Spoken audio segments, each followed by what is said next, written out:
they used to be in, soft. And that's the difference. I don't think it's, those guys don't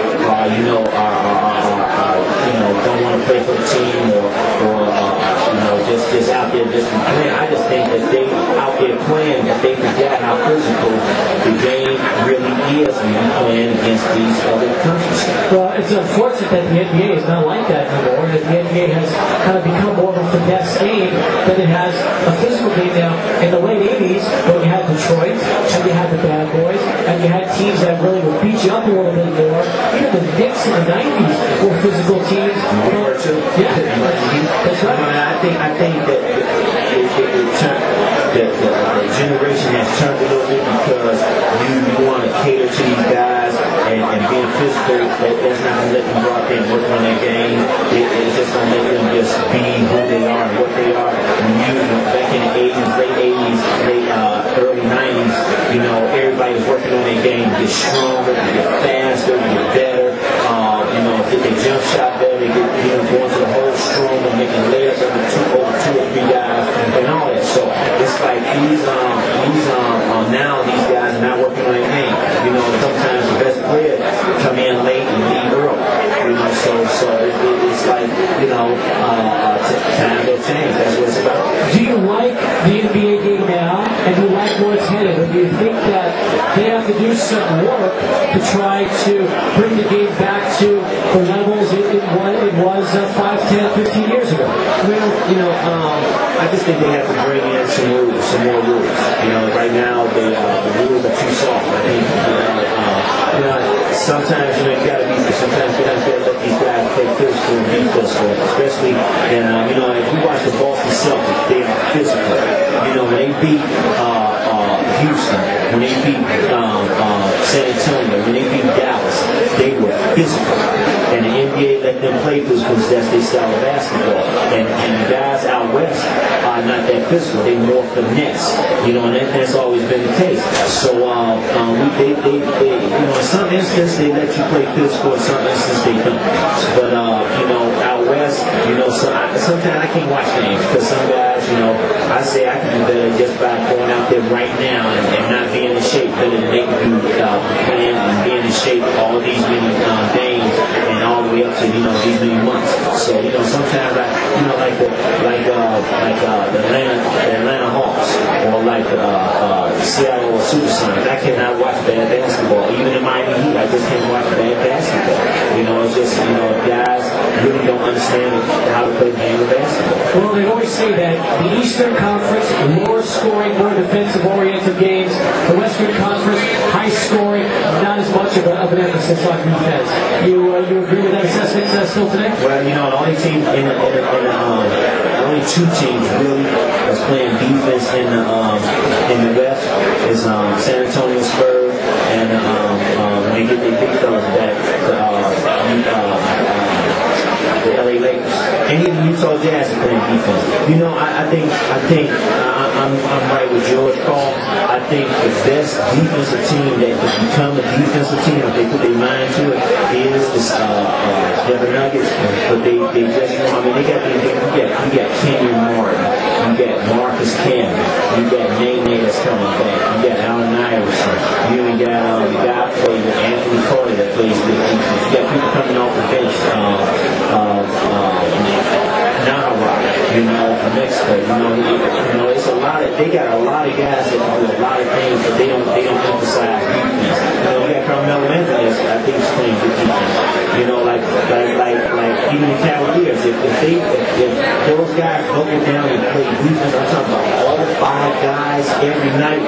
They will be winning. They will be right there with the Detroit Pistons and Boston Celtics. But they let games just slip away from them. Meanwhile, you just brought up a couple of Eastern Conference teams in the Pistons and the Celtics.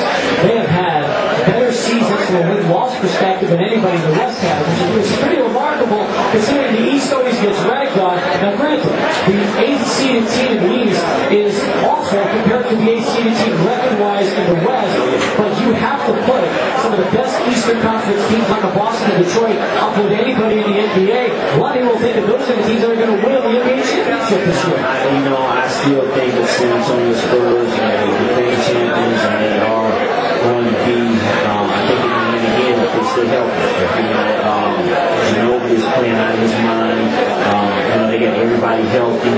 Everybody knows what they out there doing. There's nobody on that team that's selfish. Everybody wants everybody to win and be winners. And it's the same way with the Boston Celtics. But I think in a 7-game series, I think that Boston Celtics don't have enough to beat the San Antonio Spurs. In a 7-game series, one team I think that has enough from 1-12 is the Detroit Pistons. And anybody on the Detroit Pistons team from 1-12, from 1-15 can score on any other team in the NBA. The Lakers made perhaps the biggest trade at the deadline, adding Paul Gasol. Now, assuming Bynum gets healthy, you look at those two, and they can coexist and play together. With Kobe the way he is and Odin in the supporting cast, this is about as good a Lakers team as we've seen since Shaq. Not even close. Yeah, it's better than those teams because with Shaq team because they had different players with Shaq. This team they got different players around everybody. Everybody understands what they need to do out there. Bynum understands he needs to do. Soul understands he needs to do.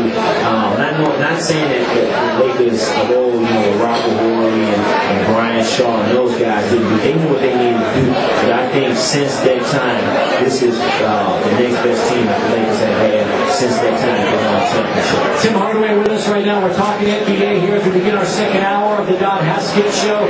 If you're just joining us, the Bear is home. He is relaxing and trying to recover.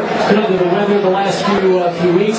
So Tim Hardaway, who is here as our final show guest, has instead been our pinch hitter and been hosting the show in the coach's absence. We hope to have Greg Foster here with us before we wrap things up at 8 o'clock as well.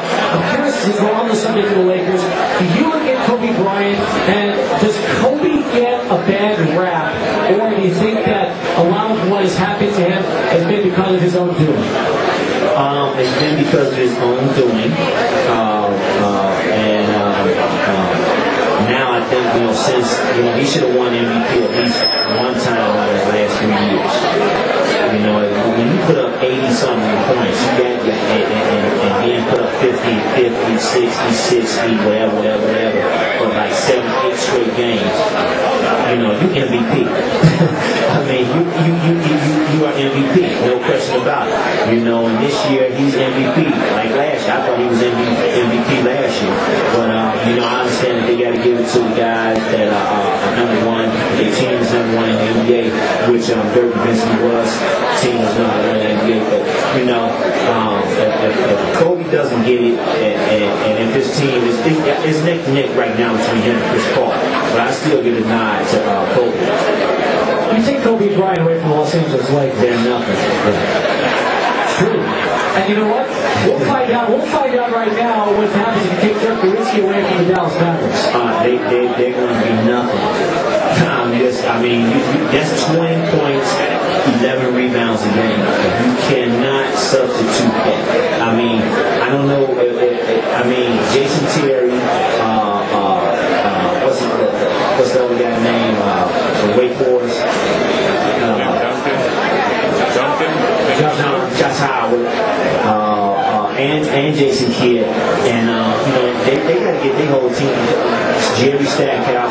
Everybody got to step up. Them three especially. But Jerry Stackhouse is 1,000 years old. But he can still play. The only thing you got to do is put that ball in the basket. It don't matter if you're 300,000 years old. The only thing you got to do is put that ball in the basket. And if it goes in the basket, you're doing a hell of a job. And he plays good defense too. So I like Jerry Stackhouse. Now, you still follow the NBA pretty tight. I can tell just by listening to you right now. A couple of years ago, you worked for ESPN. You had the opportunity to serve as an analyst in the studio.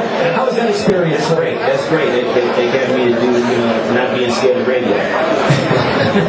So, it was great. It was a great opportunity. I learned a lot. It was just great. It was just something that needs to be done for me. Just to understand where I wanted to go. If I wanted to go that route. Do you enjoy now from the studio?